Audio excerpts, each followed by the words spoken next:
যারা ইতিহাসের পরাজিত শক্তি, তারা নানানভাবে আওয়ামী লীগের সাথে আঘাত করে ছলে বলে কৌশলে বাংলাদেশে একটি অস্থিতিশীল পরিবেশ তৈরি করতে চায়।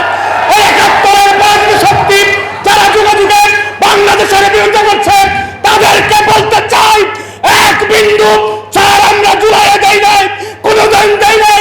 এই জবাব শিবির চক্র, আপনাদের ষড়যন্ত্র আমরা বুঝি, সময় আছে, থেমে যান, না হলে কিন্তু থামানোর ব্যবস্থা আমরা করবো ইনশাআল্লাহ। এই হলো বক্তব্য।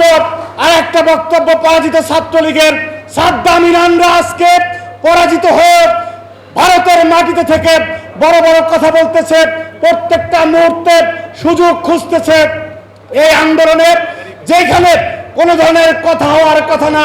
বাংলাদেশে বর্ষার সময় জলাবদ্ধতা হয়, বাংলাদেশে অতিবৃষ্টি হয়, বাংলাদেশে আমরা দেখেছি হাঁটু পরিমাণ কোমর পরিমাণ পানিতে নেমে শিক্ষার্থীরা পরীক্ষা দেয়।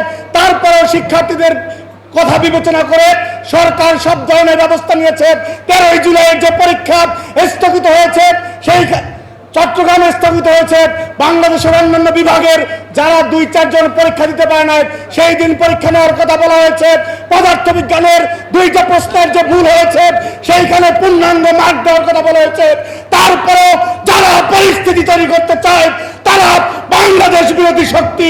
এই বিষয়ে মঞ্চের সবাইকে ঐক্যবদ্ধ থাকতে হবে এবং ছাত্রলীগের যারা, তাদেরকে বলতে চাই, যেদিন হবে না হবে না হবে, তোমার অবস্থা আমার সম, ঈষৎ হাসিবে, বুঝে না বুঝিবে কি যাতনা মম।